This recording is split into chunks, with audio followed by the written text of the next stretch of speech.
પહેલી વસ્તુ ડિપ્રેશન એક બીમારી છે. હવે જો કોઈ ફ્રેન્ડ સાથે વાત કરીને ક્યોર થઈ જતું હોય તો એ ડિપ્રેશન ન કહેવાય. મને જે થઈ રહ્યું છે પણ હું એ સ્વીકારીશ નહીં અને હું એક્ટિંગ કરીશ કે ના ના ના મને તો મજા છે. પેલાનો ગુસ્સોવાળો સ્વભાવ છે એટલા માટે અમારા વચ્ચે ઝઘડો થઈ રહ્યો છે, અથવા પેલીનું અફેર છે એટલા માટે પછી અમારા વચ્ચે આ ઇશ્યુ આવી ગયો અને બ્રેકઅપ સુધી પહોંચ્યા છીએ. અને આપણું સમાજ એવી રીતે બનેલું છે કે મારા લાઈફના બહુ બધા પ્રોબ્લેમ્સ સોલ્વ થઈ જશે જ્યારે મારો એક પાર્ટનર આવશે મારી લાઈફમાં. પણ એ સમય આપવો પડે. તમે એવી જીદ કરો કે ના હમણાં જ થઈ જાય, મેં હમણાં કર્યું છે એટલે હમણાં જ થઈ જાય, અથવા મને તકલીફ પડી રહી છે તું મારી સાથે વાત નથી કરતી એટલે તું હમણાં ફટાફટ થઈ જાય અને તાત્કાલિક રિસ્પેક્ટ આપી દે, એવી રીતે ઇટ ડઝ માણસને માણસનું મગજ બહુ કન્ફ્યુઝિંગ છે. એને સ્પેસ પણ જોઈએ છે અને એને લોકો પણ જોઈએ છે. એને ક્યારે શું જોઈએ છે એને ફિક્સ નથી. એવી હતી, મેં તો કેટલું બધું કર્યું, અને એ તો બનાવી જ લે, એના પેરેન્ટ્સ પણ બનાવી લેતા હોય ડિવોર્સ કરી કે ભાઈ અરે એવો છોકરો એવો મળી ગયો હતો, શું કરીએ, એ છોકરી એવી મળી ગઈ હતી, બચી ગઈ. મતલબ તમે શાંતિથી જીવી જ, કારણ કે તમે માણસ છો, તમે રોજ ભૂલ કરવાના છો. You are a human being, you are made out of your faults. તમે તમારી ભૂલોમાંથી જ બનો છો. ન્યૂ એજ કપલ્સ હવે બહુ બધી ડેટિંગ એપ્સ છે, તો હુકઅપ્સ અને વન નાઇટ સ્ટેન્ડ ને FWBsનું કલ્ચર છે, બટ સ્ટીલ એવા પણ કપલ્સ છે જે લોકો પોતાની ઇન્ટિમસી વિશે કે પોતાના પ્લેઝર વિશે વાત નથી કરી શકતા, અને તમારી ઇન્ટિમેટ લાઈફ અને તમારી મેન્ટલ રિલેશનવાળી લાઈફ પણ એકબીજા સાથે ક્યાંક ને ક્યાંક જોડાયેલી છે. તો તમારા મતે એવું કંઈ છે કે એ અફેક્ટ કરે કે તમારી બેડરૂમ લાઈફ સારી ના હોય તો તમારી બાકીની રિલેશનશિપ પણ ખરાબ થઈ શકે? તો એટલું કોમન નથી વાયલન્સ, પણ અને એ લેવલનું પણ કોમન નથી વાયલન્સ એમાં કે ખૂન કરી દે કે એવું, પણ યા થોડું કદાચ હાથ ઉપાડે કે એવું કરી શકે, બટ બિકોઝ એ લોકોનો ટાર્ગેટ સામેવાળા માણસને ઇન્ફ્લુઅન્સ કરીને એના ઇન્ફ્લુઅન્સમાં લેવાનો હોય છે કે ભાઈ આ મારાથી ઇમ્પ્રેસ થઈ જાય.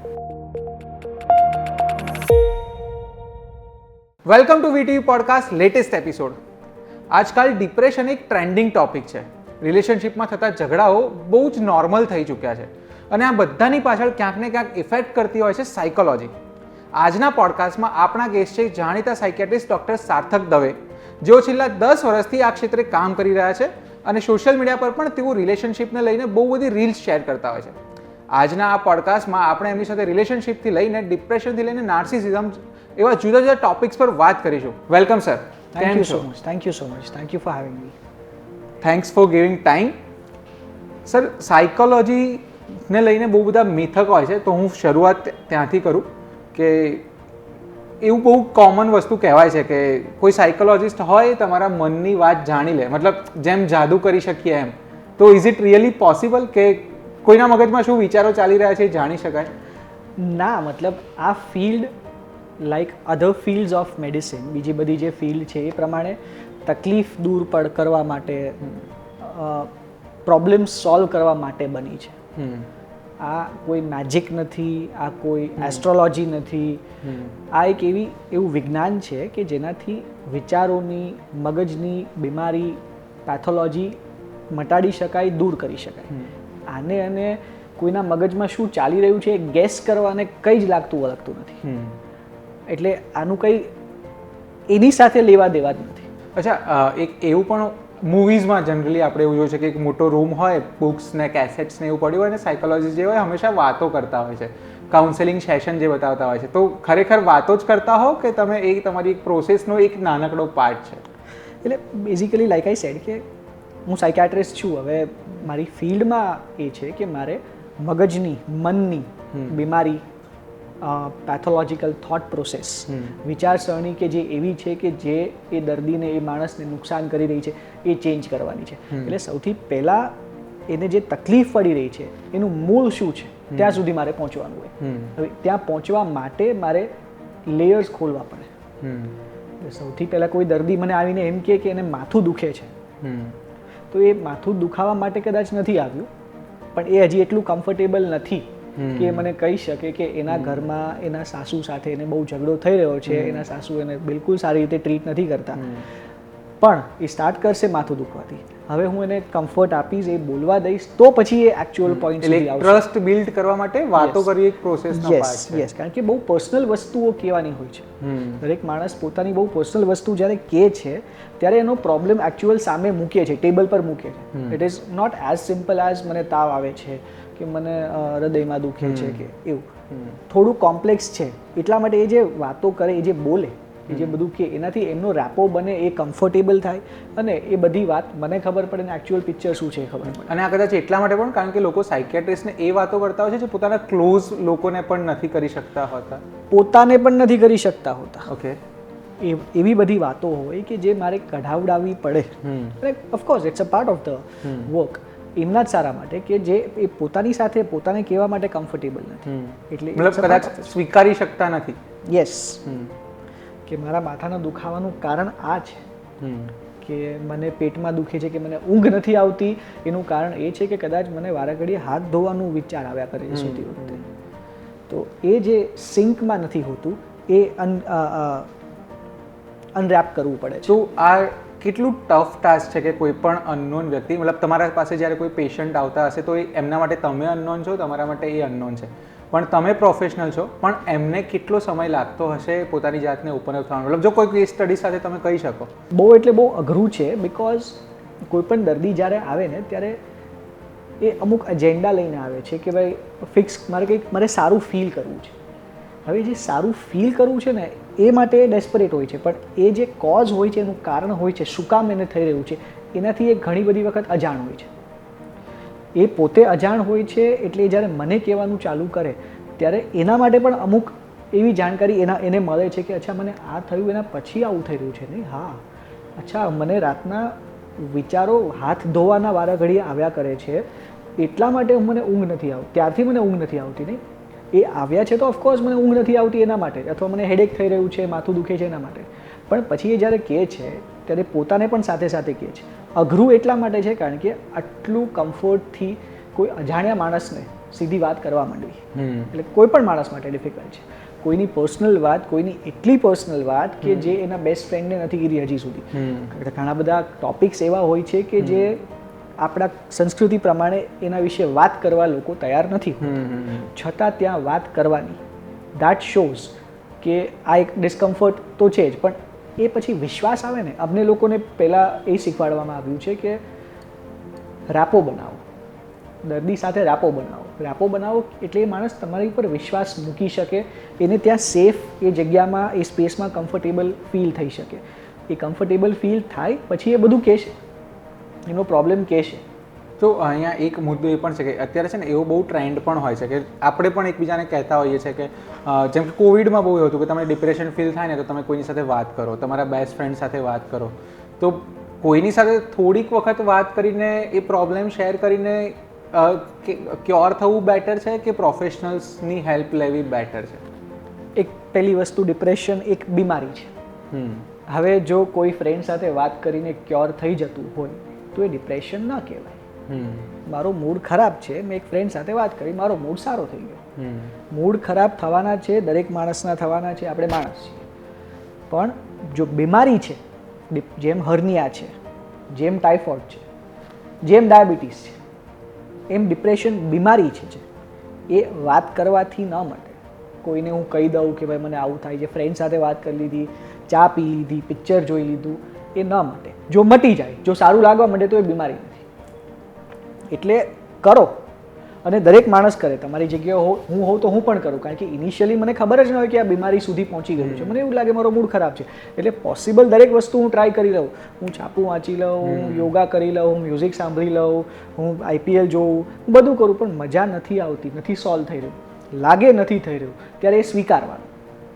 તો વોટ આર ધ સિમ્ટમ્સ, કે ખબર કેવી રીતે પડે કે મને કે મારી આજુબાજુના કોઈ નજીકના વ્યક્તિને ડિપ્રેશન છે? મોટા ભાગે તો એવું જ હોય કે ના મજા આવતી હોય ને તો હવે, અને ના હોય ને ડિપ્રેશન તો પણ હવે ટ્રેન્ડમાં એવું છે કે આપણે એવું માની લઈએ છીએ કે ના યાર હું તો ડિપ્રેસ છું, મારે તો મતલબ લેવું પડશે, મારે સાયકેટ્રિસ્ટના સેશન લેવા પડશે. તો એ આઈડેન્ટિફાઈ કરી શકે કે ખરેખર તમને ડિપ્રેશન છે. એટલે તમે જે કીધું એ over diagnosis is also a problem, પણ હજી એટલો બધો નથી જેટલું અંડર ડાયગ્નોસિસ છે. આઈડેન્ટિફાય કરવા માટે સાયન્ટિફિક ક્રાઇટેરિયાને જો આપણે બહાર સાઈડમાં મૂકીએ તો 15 દિવસ સાયન્ટિફિક ક્રાઇટેરિયા એવું કહે છે કે 15 દિવસ સુધી મૂડ ખરાબ રહે. ખરાબ એટલે લો રહે. માણસને ખાવા પીવાનું નથી ભાવતું, ઊંઘ નથી આવતી, કંઈ જ ગમતું નથી, જે ગમતી પ્રવૃત્તિ હતી એ હવે નથી ગમતી, આ બધું જે થવાનું બંધ થઈ જાય 15 દિવસ માટે continuous for more duration, for more time than not, ત્યારે એને ડિપ્રેશન કહેવાય. પણ એ તો બહુ ઓછા લોકો ફોલો કરે, કારણ કે હું નથી માનતો કે આપણામાંથી કોઈ પણ 15 દિવસ સુધી મૂડ ખરાબ રહે તો આપણે દવાખાના અને ડિપ્રેશન માની અથવા દવાખાને ડૉક્ટરને બતાડવા જઈએ. પણ કન્ટિન્યુઅસ તમારો મૂડ અપસેટ રહે છે, તમારી ફિઝિકલ કેપેસિટી ઓછી થઈ ગઈ છે, પથારીમાંથી બહાર નીકળતા તમને એનર્જી લાગે છે, રાતના તમે પડખા ફરી રહ્યા છો, ઊંઘ નથી આવતી અથવા પડ્યા રહેવાનું મન થાય. હું બેઠો છું, ત્યાં પાણીનો ગ્લાસ પડ્યો છે, મને પાણી પીવું છે, પણ ઊભા થઈને હું પાણી પીવા નથી જઈ શકતો કારણ કે અંદરથી એનર્જી નથી આવતી. આઈ એમ સ્કેર્ડ, મને બી આવું બધું થાય છે. ના એટલું ઇટ્સ નોટ, એટલે એવું નથી. પછી ઘણી બધી વખત મારે કામ કરવાનું છે, પેલો પ્રોજેક્ટ સબમિટ કરવાનો છે, લેપટોપ ખોલીને ચાલુ જ કરવાનું છે, ઇટ્સ અ સિમ્પલ થિંગ, નથી થઈ રહ્યું. ચલો હું મૂવી જોઈ આવીશ ને તો મને ગમશે, હું મારા પેલા ફ્રેન્ડને મળી લઈશ ને તો મને ગમશે, થતું જ નથી. બહુ ટ્રાય કરી, થતું જ નથી. આ બધા લક્ષણો, આ બધી તકલીફના લીધે દે something cold socio occupational dysfunction. સામાજિક તકલીફ પડે, ફ્રેન્ડ્સને મળવાની ઈચ્છા ઓછી થઈ જાય, ફ્રેન્ડ્સને ફેમિલી મેમ્બર્સની નાની નાની વાત પર ગુસ્સો આવી જાય, અથવા બહુ જ લાગણી આવી જાય, બહુ જ દુઃખ થઈ જાય. સામાજિક ડિસફંક્શન. ઓક્યુપેશનલ ઓર એકેડેમિક ડિસફંક્શન એટલે શું કે મારું ભણવાનું બગડી રહ્યું છે, કારણ કે મને ખબર છે મારે વાંચવાનું, પણ ત્યાં ધ્યાન જ નથી રહેતું, અથવા હું ઊભો થઈને ચોપડી ખોલી જ નથી શકતો, લેપટોપ ખોલી જ નથી શકતો. પ્રોજેક્ટ મને ખબર છે મારે સબમિટ કરવાનો છે, મારે હમણાં પેલું ઇન્ક્રીમેન્ટ આવવાનું છે, મને અપ્રેઝલ મળવાનું છે, પણ હું આ પતાવીશ તો મને મળશે, પણ ખબર અંદરથી જે પુશ જોઈએ થતું જ નથી. મને ફાયદો થાય છે તો મને ખુશી નથી થતી, દુઃખ થયું, નુકસાન થાય છે, પેલો શાકવાળો મને ઉલ્લુ બનાવે, હા ભાઈ ઠીક છે ને યાર, છોડને યાર, ચાલે છે. એટલે જે હું 30-40% લેવલ ઉપર ફંક્શન કર્યા કરું, અમુક અઠવાડિયાઓ સુધી કંઈ પણ કરું, મારા મૂડમાં ચેન્જીસ જ નથી આવતા. મારા જે રેન્જ ઓફ ઇમોશન્સ છે એ નેરો ડાઉન થઈ જાય છે.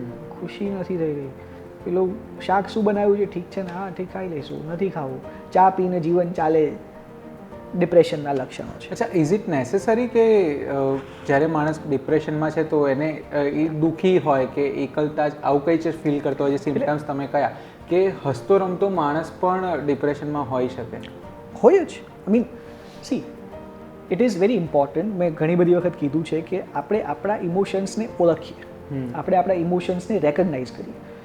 મને જે થઈ રહ્યું છે પણ હું એ સ્વીકારીશ નહીં, અને હું એક્ટિંગ કરીશ કે ના ના ના મને તો મજા છે, હું તો શોપિંગ કરી આવ્યો છું, મને બહુ મજા છે, હું નવી ગાડી લઈ લેવાનું છું એટલે મને મજા જ છે. આ જે ડિનાયલમાં રહીશ, એટલે એક આ કારણ. બીજું, બિકોઝ સમાજમાં એક્સેપ્ટેબલ વસ્તુ નથી આ. લોકો શરમાય છે સ્વીકારતા, બતાવતા, એટલે એ લોકો બીજા બધાની સામે એક્ટ કરે.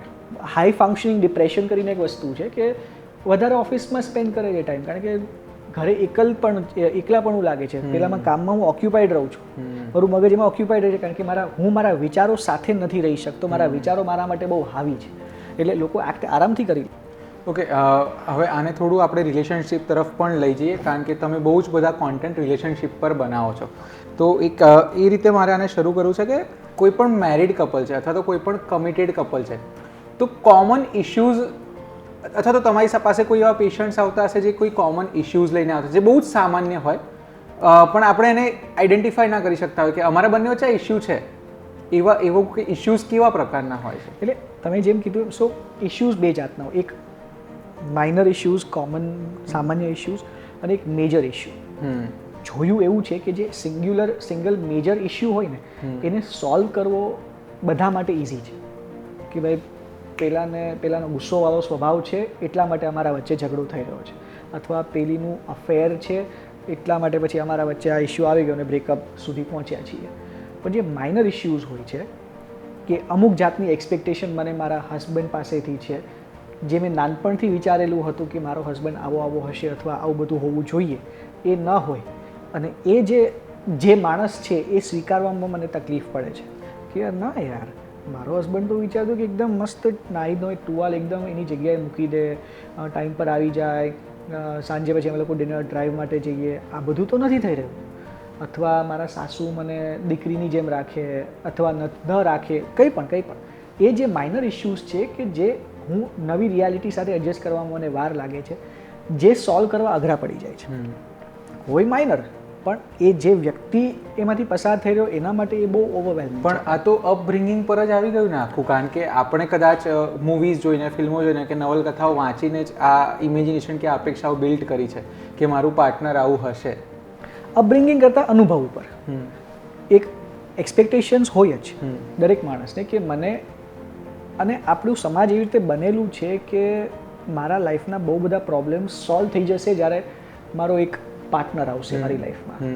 સમથિંગ સમવન, એની પાસે ખબર નહીં, આપણે એવું માનીએ છીએ કે કંઈક સુપર પાવર હશે કે આવીને મને એકદમ સારું ને સારું જ ફીલ કરાવશે, જે રિયાલિસ્ટિક નથી. આઈ મીન તમારી લાઈફ જેવી ચાલે છે એવી જ ચાલવાની છે.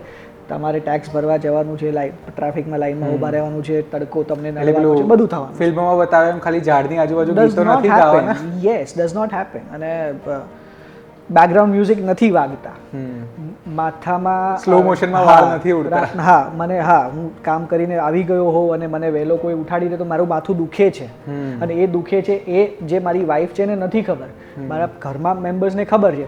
તો મારી વાઈફ પર મારાથી ગુસ્સો થઈ શકે, ભાઈ તને મેં ના પાડી તે યાર, તું પ્લીઝ કેમ મને વહેલો ઉઠાડી દીધો યાર. પેલીને એવું હતું કે આપણે સવારે મોર્નિંગ વોક પર જશું, ઇટ વિલ બી રોમેન્ટિક, પણ એને એવું લાગે છે કે ના, આણે મારા પર ગુસ્સો કેમ કર્યો, એ ડિસ્ક્રિપન્સી આવી ગઈ. તો how to resolve this things, કે કેટલું ઓપન અપ થઈને બંને પાર્ટનર્સે એકબીજા સાથે વાત કરવી જોઈએ? કારણ કે કહેવું તો પડશે કે મને આ ઇશ્યુ છે, કારણ એ સિવાય તો સામેના વ્યક્તિને ખબર જ નહીં પડે. મારા પાર્ટનરની જવાબદારી છે કે મને દુઃખી ન કરે, એ જવાબદારી નથી કે મને ખુશ કરે. Okay, there is a difference. કોઈ મને દુઃખ ન આપે વર્સિસ મને કોઈ ખુશી આપે, આ બે વસ્તુ અલગ અલગ છે. મારો ફાયદો ન થવો વર્સિસ મારું નુકસાન થવું અલગ અલગ છે.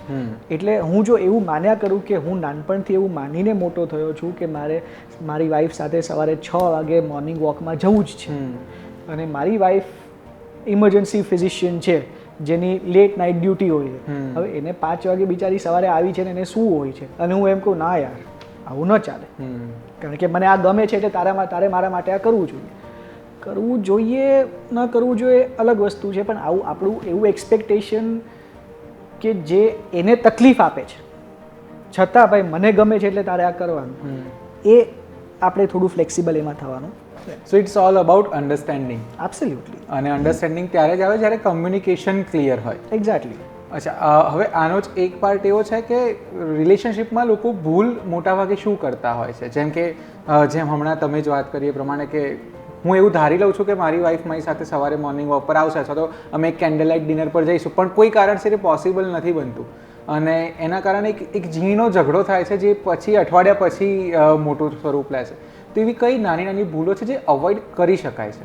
એટલે એવું માનવું કે મને આ ગમે છે એટલે આ જ સાચો રસ્તો છે સંબંધ નિભાવવાનો, સંબંધમાં રહેવાનો, એ માન્યતા કાઢવી પડે. મારા પ્રમાણે સવારે વહેલા ઉઠીને મોર્નિંગ વોકમાં જવું is the romantic thing to do. કદાચ મારી વાઈફ માટે સાથે બેસીને ખીચડી ખાવી, થાકીને આવ્યા છે કંઈ વાત કર્યા વગર સાથે બેસીને ખીચડી ખાવી is the romantic thing to do. A candle light dinner કરતાં એ વધારે બેટર છે. એના માટે બેટર છે, મારા માટે આ બેટર છે. એટલે મારા માટે જે સારું છે, મને જે ગમે છે એ તમે બિલીવ કરો, એ તમે કરો, ભલે એ તમને હેરાન કરે છે, એ કાઢવું પડે. કારણ કે બે માણસને ગમવું ન ગમવું, વસ્તુઓ જે ગમે અને જે ન ગમે અલગ અલગ હોય, એબ્સોલ્યુટલી અલગ અલગ જ હોય. કોઈ માણસને પતંગ ચગાવવા ગમે છે, કોઈ માણસને હોળી રમવી ગમે છે. તો હવે તમે એવું માનો કે બિકોઝ મને હોળી રમવી ગમે છે એટલે હોળી રમવા આવશે જ, અથવા એને હોળી રમવી જ જોઈએ, ભલે એને એલર્જી છે, એને આટલા બધા લોકોની ભીડમાં ધક્કામુક્કીમાં નથી રમવું ગમતું, છતાં આપણે એવું ના તારે કરવું જોઈએ, ઇઝ અ રોંગ એક્સપેક્ટેશન. એટલે તમારો ટાર્ગેટ એવો હોવો જોઈએ કે તમે મારા માટે કરો, પણ એવું કંઈ નહીં જેનાથી તમે પોતે હેરાન થાઓ. તો જનરલી આપણે એવું કહેતા હોઈએ છીએ કે એવી એક બિલીફ છે કે ઓપોઝિટ અટ્રેક્ટ્સ, પણ અત્યારે આપણે જે ચર્ચા કરી રહ્યા છે એના ઉપરથી એવું લાગે છે ઓપોઝિટ અટ્રેક્ટ નહીં, એ વધારે કદાચ જેટલું સિમિલર મારું પાર્ટનર હોય એટલું વધારે લાઈફ ઇઝી થઈ જાય. એટલે ઓપોઝિટ્સ અટ્રેક્ટ ડેફિનેટલી, પણ સસ્ટેન કેટલું કરે છે એ અલગ વસ્તુ છે. અટ્રેક્ટ થઈ જાય પછી સસ્ટેનેબિલિટી પણ જોવાની. અને બધા ઓપોઝિટ સિમિલરિટી એ કરતાં બી તમારામાં ફ્લેક્સિબિલિટી કેટલી છે તમારા પાર્ટનર સાથે રહેવાની. મારે 5 ઉપર પંખો જોઈએ છે એને 3 ઉપર જોઈએ છે, તો મારે 5 થી 4 ઉપર આવવું પડશે, એને 3 થી 4 ઉપર આવવું પડશે. ના, હું નાનપણથી 5 ઉપર જ રાખું છું, તારે સમજવાનું. તારે ભલે તને ઠંડી લાગે, શરદી થઈ જતી હોય, તારે સમજવાનું. એવી રીતે સંબંધ ના ચાલે કોઈ પણ માણસ. હવે જનરલી આમાં છે ને એવું થતું હોય સામાન્ય રીતે કે આપણે એકબીજા સાથે જોડાયા પછી મેરેજ હોય કે રિલેશનશિપ પછી આપણે એવું હક સમજતા હોઈએ કે આ તો મારા માટે આટલું એડજસ્ટ કરશે જ ને, અથવા તો હું કરીશ તો મને સહન કરી જ લેશે ને. એના કારણે જ આ ઇશ્યુઝ થતા હોય છે કે મને એસી જોઈએ છે અને એસી નથી જોઈતું, એ ગોદડું ઓઢીને સૂઈ જશે. બટ સમ ડેઝ એવું કંઈક ડિસાઇડ કરવું પડે કે 3 દિવસ એસી રાખીશું, 3 દિવસ નહીં રાખીએ, સમથિંગ લાઈક દેટ. હા, અને બીજું શું કે કરો કે ન કરો, ઇન્ટેન્ટ હોય ને તમારું કરવાનું કે તને તકલીફ પડે છે, મને દેખાય છે, આપણે કંઈક રસ્તો કાઢીએ, તો સામેવાળાને એવું થાય કે ના યાર આ ફિક્સેટેડ નથી, એને દેખાય છે કે મને તકલીફ પડે છે અને એવો નથી કે ભાઈ ના તારે આ કરવું જ પડશે, કંઈક રસ્તો કાઢવાની તૈયારી બતાવે છે.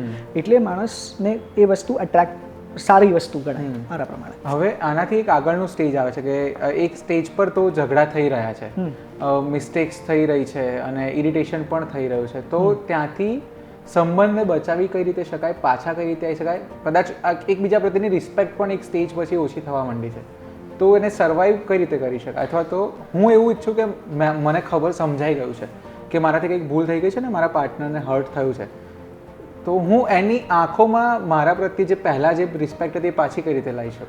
માફી માંગીને. માફી માંગવાનો મતલબ એવો નથી કે મેં માફી માંગી, ચાલ હવે તું ભાઈ સરસ થઈ જા, માની જા, પાછો મને તાત્કાલિક રિસ્પેક્ટ આપી દે. એમને બી હીલ થતા ટાઈમ લાગશે. યસ, અને તમને માફ કરતા પણ કદાચ ટાઈમ લાગશે, પણ એ સમય આપવો પડે. તમે એવી જીદ કરો કે ના હમણાં જ થઈ જાય, મેં હમણાં કર્યું છે એટલે હમણાં જ થઈ જાય, અથવા મને તકલીફ પડી રહી છે તું મારી સાથે વાત નથી કરતી એટલે તું હમણાં ફટાફટ થઈ જાય અને તાત્કાલિક રિસ્પેક્ટ આપી દે, એવી રીતે ઇટ ડઝ નોટ વર્ક. સામેવાળા માણસને સમય આપવો જ પડે, માન એને જે હિલિંગ પ્રોસેસ છે એને માન આપવું જ પડે. એક આજની રિલેશનશિપમાં એક સૌથી મોટો ઇશ્યુ કદાચ મેં પણ ફીલ કર્યો છે ને, હું મારી આજુબાજુના મારા ફ્રેન્ડ્સમાં કે રિલેટિવ્સમાં જોઉં પણ છું, સ્પેસ આપવાનો, જે કદાચ આપણા મમ્મી પપ્પાની જનરેશનમાં એવો કદાચ કોઈ કન્સેપ્ટ જ નહોતો કે એકબીજાને સ્પેસ આપીએ, અથવા તો કાં તો એ સ્પેસ ક્રિએટ થઈ જતી હતી કે લોકો ઓટલા પર બપોરે બેસતા હતા, પુરુષો કામ પર જતા હતા તો એમને એમની સ્પેસ મળી રહેતી હતી. હવે આપણે ઓફિસમાં જઈએ છીએ, આપણા પાર્ટનર્સ પણ વર્કિંગ છે અને એક મોબાઈલ વચ્ચે આવ્યો છે કે એકબીજાના મોબાઈલ ચોરી છુપીથી ચેક કરવા, તો એ સ્પેસને કઈ રીતે રિસ્પેક્ટફુલી ડીલ કરી શકે? સી, માણસનું મગજ બહુ કન્ફ્યુઝિંગ છે. એને સ્પેસ પણ જોઈએ છે અને એને લોકો પણ જોઈએ છે. એને ક્યારે શું જોઈએ છે એને ફિક્સ નથી. એને ગમે ત્યારે ગમે તે જોઈ શકે છે. હું આખો દિવસ કામ કરીને ઘરે જાઉં તો મારે જમતી વખતે એકદમ શાંતિથી કોઈ સાથે વાત કર્યા વગરનો ટાઈમ જોઈએ. મને કંઈ જ નથી કરવું, મારી હાલત જ નથી કોઈ સાથે વાત કરી, મારે એકલા રહેવું છે, મને સ્પેસ જોઈએ છે. મારી સ્પેસ મળી ગઈ, અડધો પોણો કલાક થઈ ગયો, હવે ક્યાં છે બધા, ચલો જાગો, બધા સૂઈ ગયા, હવે જાગો, હવે મારી સાથે બધા બેસો, મને એ પણ જોઈએ છે. આ જે અનપ્રેડિક્ટેબિલિટી છે માણસના મગજની, એના લીધે પ્રોબ્લેમ્સ આવતા હોય છે. અને ધીસ કમ્સ વિથ ટાઈમ. જેટલો ટાઈમ તમે you get to know each other. Yes, તમે એકબીજાને ઓળખતા થાવ, you get to know each other, એટલે વધારે ને વધારે સમજતા થાવ. તો બેટર ઓપ્શન એ જ છે કે જ્યારે શરૂઆતમાં નવા મળતા હોય ત્યારે જજ ના કરવા એકબીજાને, કોઈ દિવસ ના કરવા. મારી વાઈફને એવું હોય કે મારી ગર્લફ્રેન્ડને એવું હોય કે ના તારે કામ કરીને આવીને મારી સાથે બેસીને વાતો કરવાની, અરે ભાઈ નથી મારી હાલત વાત કરવાની, નથી મારી હાલત કંઈ બોલવાની, તો તમે જજ કરો કે ના he does not love me enough, કે એ એટલો ઇન્વોલ્વ નથી આ રિલેશનમાં, કે એ એટલો સિન્સિયર નથી, અથવા એની લાઈફમાં બીજું કોઈ છે. આ જજ કેમ કરવાનું? એને એક વસ્તુ ગમે છે, એને આ ટાઈપનું શાક ભાવે છે, તમને આ ટાઈપનું શાક ભાવે છે, તમે તમારી જગ્યાએ પણ સાચા છો, એ એની જગ્યાએ પણ સાચા છે. તો પછી આટલા બધા જ વસ્તુઓની વચ્ચે જ્યારે સમજીને ચાલવાનું છે, તો is there any formula for successful relationship? યા મતલબ હું એવું સમજવા માંગુ છું, અને એવા 5-10 પોઈન્ટ્સમાં આપણે ફિગર આઉટ કરી શકીએ કે હું આ 10 ચેકબોક્સ કરીશ ને તો બધું ઓકે ચાલ્યા કરશે. પણ કોઈ એક કરે ને તો નહીં ચાલે, કરવું તો બે જ પડશે, કારણ કે બે જણા ઇન્વોલ્વ. રિલેશનશિપમાં બે જણા હોય. એક માણસ બધું સમજે, ચલો માની લો કે હું એક ચેકલિસ્ટ બનાવી પણ દઉં, એકચ્યુઅલી એવું કંઈ એક્ઝિસ્ટ નથી કરતું પણ બનાવી પણ દઉં, તો એક માણસ કરે ને બીજું ન કરે. બીજાને એવું હોય મારા બર્થડેમાં તે પણ મને કેમ ફોન ન કર્યો, અથવા તે મારા બર્થડેમાં ફલાણી ટાઈપની સરપ્રાઈઝ કેમ ન આપી, એને બીજી ટાઈપની આપી હોય અથવા એ એકચ્યુઅલી બહુ જ ઓક્યુપાઈડ હોય એને ન આપી શક્યો હોય અને તમે સીન ક્રિએટ કરો, ઇશ્યુ કરો, તમને ખરાબ લાગે તો રિલેશનશિપ એવી રીતે નહીં ચાલે. જનરલી કોઈ રિલેશનશિપ ડિવોર્સ સુધી કે બ્રેકઅપ સુધી પહોંચતી હોય ને તો હંમેશા એવું જ લાગે કે યાર હું તો પરફેક્ટ જ હતો, સામેવાળાનો વાંક હતો. તો અને એ વસ્તુ પછી સામેના વ્યક્તિને ડિપ્રેશન તરફ દોરી જતી હોય છે. કોઈ માણસ એ વસ્તુ સાથે ન જીવી શકે કે એનો વાંક હતો. કારણ કે આપણે બધા જ પોતાની સ્ટોરીના હીરો છીએ. યસ, ઇવેન્ટ પૂરો થયા પછી ધીમે ધીમે એના મગજમાં એવી સ્ટોરી બની જ જાય, એવું નેરેટિવ બનાવી લે એનું મગજ એના કમ્ફર્ટ માટે, એની શાંતિ માટે. એવી હતી, મેં તો કેટલું બધું કર્યું, અને એ તો બનાવી જ લે, એના પેરેન્ટ્સ પણ બનાવી લેતા હોય ડિવોર્સ કરી કે ભાઈ અરે એવો છોકરો એવો મરી ગયો હતો, શું કરીએ, એ છોકરી એવી મરી ગઈ હતી, બચી ગયા, આ થયું તે થયું. એટલે નેરેટિવ બનાવવું પોતાના દરેક હ્યુમન બિંગે પોતાના પીસ માટે જરૂરી છે, ઇરરિસ્પેક્ટિવ ઓફ અ રિલેશનશિપ. હું રિલેશનશિપની વાત, હું એક્સિડન્ટની વાત કરી લઉં. તમે રસ્તામાં જતા હો ને તમારો વાંક હોય, એક્સિડન્ટ થયું, છતાં at the end of the accident પતાવીને તમે ઘરે જાઓ, બીજા 1-2 દિવસમાં તમારા મગજમાં તમારી સ્ટોરીમાં એનો તમારો વાંક હતો, તો હું તો ધીમે જ જતો તો ખબર નહીં શું થઈ ગયું, અથવા તમે ન્યુટ્રલ સ્ટેટમાં આવી જાઓ, હા પણ એનું પણ હતું જ નહીં યાર, એટલે ઠીક છે યાર, હવે ચાલે.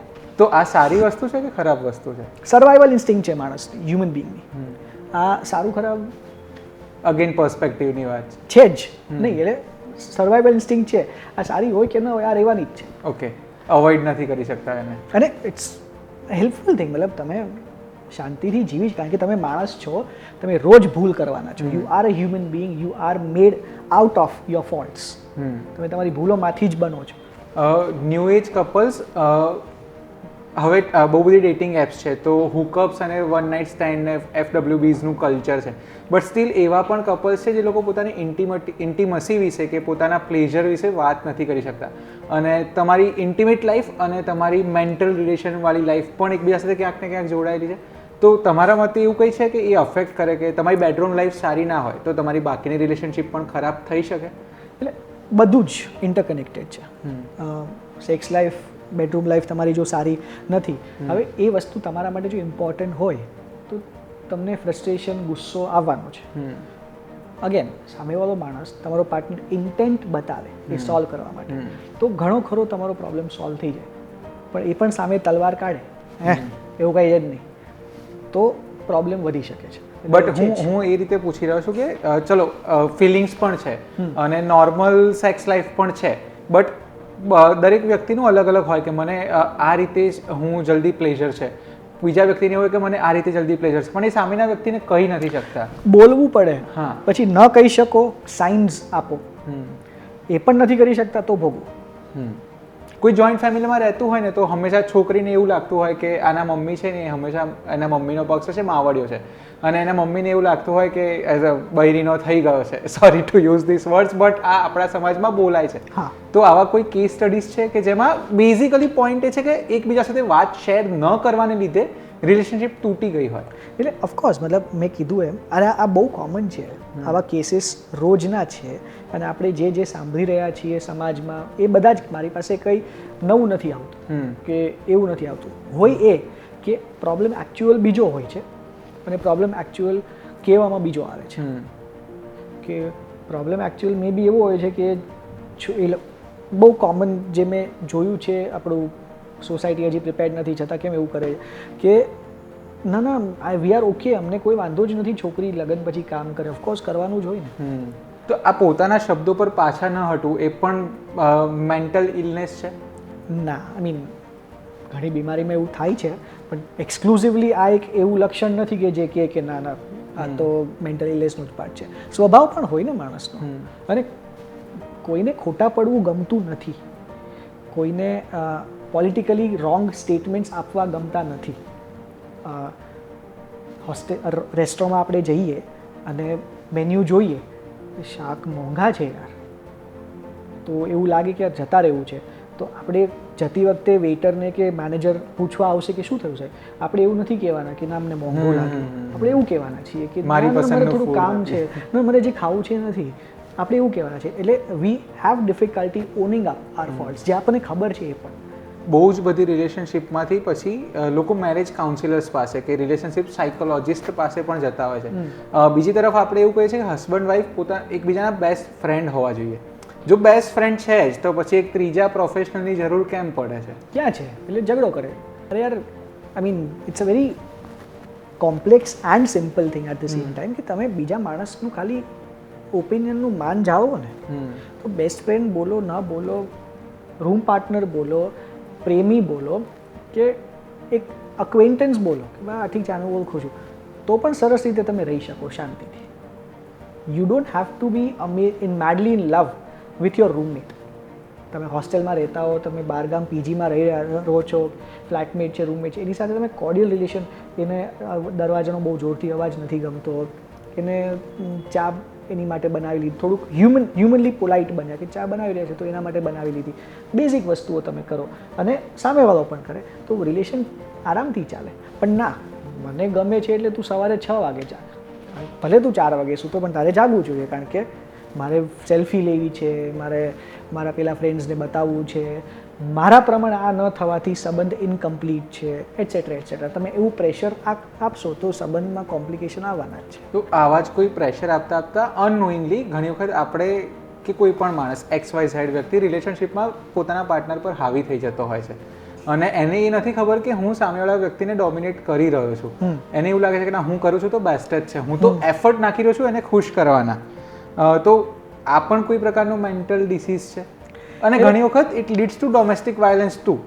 એટલે કદાચ તમે જે કહી રહ્યા છો નાર્સિસિઝમ બાજુ જઈ રહ્યા હો તો, પણ એમાં એવું છે કે નાર્સિસિઝમ આખી અલગ વસ્તુ છે. એમાં કોઈ માણસ એને ગમે એવું ખાલી એના પાર્ટનર પાસે નહીં, બધા લોકો પાસે કરાવે. એને ગમે એવું, એની વાહ થવી જોઈએ, એને પોતાને ફાયદો થવો જોઈએ at the expense of the emotions, the finances, the social standing, everything of others. સામેવાળાનું ગમે તે નુકસાન થઈ જાય પછી ભલે ગમે તે હોય, એના સગા મા બાપ હોય કે પાર્ટનર હોય, એને ફાયદો થવો જોઈએ.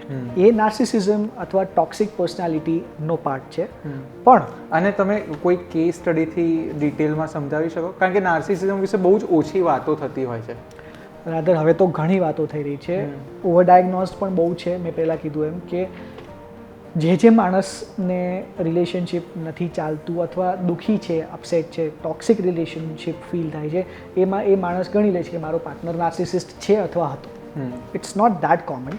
પણ મેં કીધું એમ, નાર્સિસિસ્ટ માણસ જે એક એટ એની એક્સપેન્સ, એટ એની કોસ્ટ પોતાનો ફાયદો જ જોશે. તો આનું સોલ્યુશન શું? સપોઝ આ રિલેશનશિપમાં હું એક ખાલી હસબન્ડ વાઈફ કે ઓપોઝિટ જેન્ડરની વાત નથી કરતો. સપોઝ કોઈના પપ્પામાં આ પ્રકારની ફિલિંગ હોય કે કોઈના હસબન્ડમાં હોય કે મતલબ કોઈનામાં પણ હોય ફેમિલીમાં, તો આવા વ્યક્તિ સાથે ડીલ કેવી રીતે કરે? કારણ કે એ સેન્સિટિવ પણ થઈ જતું હોય છે. કારણ કે નાર્સિસિસ્ટ વ્યક્તિને આપણે એવું કહીએ કે ના, તમે તો ખોટા છો, તો એના અંદર કંઈક બીજી એક્ટિવિટીઝ થવા માંડે, હિંસક પણ થઈ શકાય. તો આવી પરિસ્થિતિમાં how to deal with this kind of people? એ લોકોમાં દે સમથિંગ કોલ્ડ એમ્પથી. એમ્પથી એટલે સામેવાળા માણસના ઇમોશન્સને સમજવાની કેપેસિટી. એ એમ્પથી નથી હોતી એ લોકોમાં. એ સ્કિલ નથી હોતી કે સામેવાળા માણસને દુઃખ થઈ રહ્યું છે એ જોઈ શકે કે સમજી શકે, પરસીવ કરી શકે. એટલે એમને સમજાવવા બહુ જ ડિફિકલ્ટ છે. એટલે સૌથી પહેલાં તો એ જ જોવાનું ભાઈ મારે એને સાથે ડીલ કરવું જરૂરી છે, મેન્ડેટરી છે, ચાલે એવું હોય તો ડીલ કરવાની જરૂર નથી, નહીતર તમારી બધી જ એનર્જી એમાં જશે.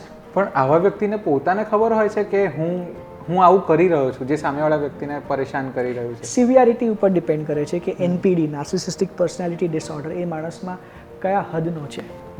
જો માઇલ્ડ લેવલનો હોય ને તો એને ઇન્સાઇટ આપવાથી, એની વિશે માહિતી, એને જાણકારી આપવાથી કે ભાઈ તમારું આ બિહેવિયર છે થોડો સ્વીકારે.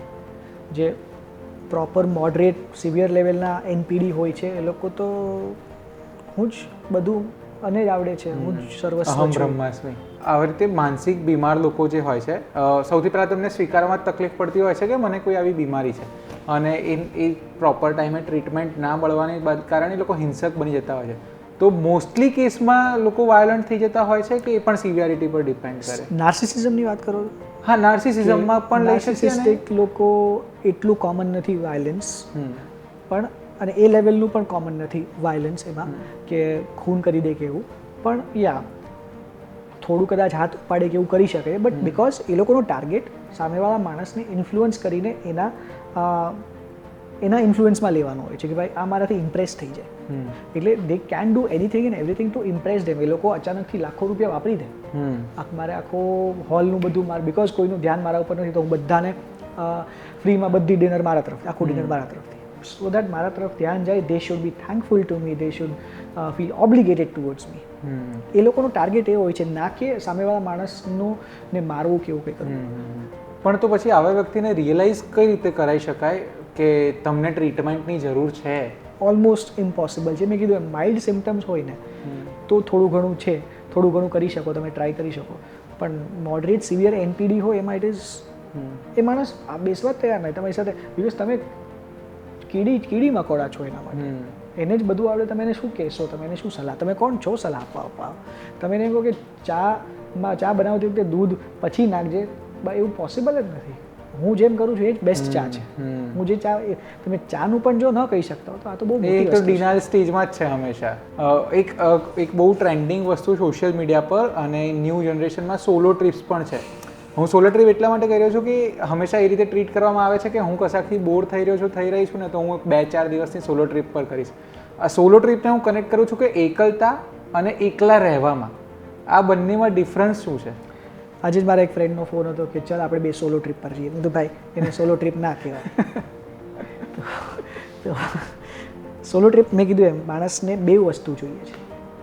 એને એકાંત પણ જોઈએ છે અને એને લોકો પણ જોઈએ છે. સામાજિક પ્રાણી છીએ આપણે.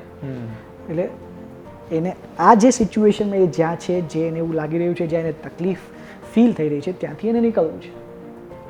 નીકળીને સાવ કદાચ એકલું પણ નથી જવું, એને એવા એટમોસ્ફિયરમાં, એવી સિચ્યુએશનમાં જવું છે કે જ્યાં નવું છે. આ જ વાત પરથી એક નવો ક્વેશ્ચન મને એ થઈ રહ્યો છે કે how social media is affecting our mental health. એક તો મેન્ટલ હેલ્થની અવેરનેસ વધી રહી છે, બીજું મેન્ટલ હેલ્થનું ઓવર ડાયગ્નોસિસ પણ વધી રહ્યું છે, વિચ ઇઝ કાંઈ વાંધો, એ ભલે થતું. પછી shall we avoid over using, sorry disturb કરું છું તમને વચ્ચે, પણ કે સોશિયલ મીડિયાનો વધુ પડતો ઉપયોગ ટાળવો જોઈએ? આનો પોલિટિકલી કરેક્ટ આન્સર તો હા છે, પણ હવે ઇટ ઇઝ પ્રેક્ટિકલી ઇમ્પોસિબલ. જે લેવલનો યુઝ છે આપણી આજુબાજુમાં, બધી વસ્તુ ફોનથી થઈ રહી છે, તો હાઉ કેન વી એક્સપેક્ટ કે મારું ધ્યાન ફોનમાં ન જાય? મારી બાજુવાળા 50 જણા જે બેઠા છે એ ફોનમાં ધ્યાન છે, ક્યાંથી નથી જવાનું ધ્યાન? બીજું સોશિયલ મીડિયા છે, ફોન છે, એ બધામાંથી એક સાથે મગજ, આંખ, કાન એક સાથે સ્ટિમ્યુલેટ થાય છે. આખા કન્વર્ઝેશનને આપણે સમઅપ કરીએ તો પોતાની મેન્ટલ હેલ્થનું ધ્યાન કઈ રીતે રાખી શકાય? ટ્રાય એવી કરવાની કે મારે આખો દિવસ ખુશી ન થવી જોઈએ. આઈ મીન એવું એક્સપેક્ટ નહીં કરવાનું. તમે માણસ છો, હું માણસ છું, મને અલગ અલગ ઇમોશન્સ ફીલ થવાના છે. આપણે આપણા ઇમોશન્સને રિસ્પેક્ટફુલી ફીલ કરશું, ડિનાયલમાં નહીં જઈએ. ના, હું પ્રેક્ટિકલ માણસ છું, મને બ્રેકઅપથી થોડી દુઃખ થવું જોઈએ. કેમ ભાઈ? આવા બધા take your emotions in your, take the charge of your own emotions, આ બધું જે છે એ પ્રેક્ટિકલી પોસિબલ નથી. સામાજિક પ્રાણી માણસ, ઇમોશન્સ નોર્મલ વસ્તુ છે, દરેક દુઃખ પણ નોર્મલ વસ્તુ છે. તો બેઝિકલી આપણે પેલી સ્કૂલમાં ભણતા ને ત્યારે બુકની નીચે એક સુવિચાર લખતો કે સ્કૂલના બોર્ડ પર સુવિચાર લખતા કે અપેક્ષાઓ જ સમસ્યાનું મૂળ છે. તો આ એક સેન્ટેન્સમાં ઘણું બધું આપણી મેન્ટલ હેલ્થ વિશેનું આવી ગયું. ના, અપેક્ષાઓ હોવી જ જોઈએ, હું તો માણસ છીએ. પણ ધેન અગેન અપેક્ષાઓ જો પૂરી નહીં થાય તો આપણને નિરાશા થશે કે. પણ જ્યાં ખુશી છે ત્યાં જ દુઃખ છે. તમારે ખુશી પણ નથી જોઈતી, અપેક્ષા પૂરી થશે તો જ ખુશી પણ મળશે. એટલે તમે ડિનાય કરી રહ્યા છો મારે ઇમોશન નથી જોતું, એ હું એ જ કહું છું, પોસિબલ નથી. અનંત ખુશી કેમ નથી? કારણ કે માણસ છે. હાઉ કેન યુ એક્સપેક્ટ, જે ભગવાને તમને ઇમોશન્સ આપેલા છે, જે લાગણી ફીલ કરવાની કેપેસિટી આપેલી છે, મને ન થાય. મારી ગર્લફ્રેન્ડ મને છોડીને જતી રહી, મને દુઃખ ન થવું જોઈએ. મારે કોઈના ઉપર ઇમોશનલી ડિપેન્ડન્ટ નથી રહેવું. શું ફાલતુ વાત છે યાર? I mean if at all, see, હું એવું નથી માનતો કે મને કંઈ આવડે છે, હું બહુ નોવાઇસ છું આ ફિલ્ડમાં, બહુ જ. પણ કોઈ એક એવો માણસ મને મળે કે જે એમ કે આ કરવાથી અથવા આવું કરશો તો તમને ખાલી ને ખાલી ખુશી મળશે, પોસિબલ. તો હું મારા બધા દર્દીને કહીશ ભાઈ તમે આ જે કે છે એ કરો. તો બેઝિકલી તમને જે પણ હસી, ખુશી, દુઃખ મહેસૂસ થાય છે એ તમારી લાઈફનો એક પાર્ટ છે. તમે હ્યુમન બિઈંગ છો તો એ થવાનું જ છે. હા, તો બેઝિકલી આ આખા પોડકાસ્ટને જો સમઅપ કરીએ તો એ જ વસ્તુ છે કે બહુ વધારે પડતું દુઃખ થઈ જાય છે તો એને ગ્લોરીફાય ના કરો, બહુ વધારે ખુશી થઈ જાય છે તો એને પણ ગ્લોરીફાય ના કરો. બેલેન્સ્ડ રહેવાનો ટ્રાય કરો, બટ એ પણ નથી રહી શકવાના તો પણ બસ કીપ ટ્રાઈંગ. યસ. તો this is such an insightful podcast. ખરેખર મતલબ જેન્યુઇનલી બહુ મજા પડી છે વાત કરવાની, અને આઈ થિંક હજી એકાદ કલાક જો આપણે આ ડિસ્કશન કરતા રહીએ ને તો ખેંચાઈ શકે એમ છે. But I am sure will meet again. Thank you for giving time sir. Thank you so much. Thank you so much for having me. અને તમે જોતા રહેજો VTVGujarati.com. હું તમને મળીશ એક નવા ગેસ્ટ સાથે, નવા પોડકાસ્ટ સાથે, નવા એપિસોડમાં. ત્યાં સુધી તમને આ પોડકાસ્ટમાં શું ગમ્યું, અથવા તો તમને જો હજી કોઈ સવાલ છે તો એ કમેન્ટમાં કરો. અમે ડૉક્ટર સાર્થક દવેને કદાચ ફરી એકવાર લઈને આવીશું તમારા સવાલોના જવાબ સાથે.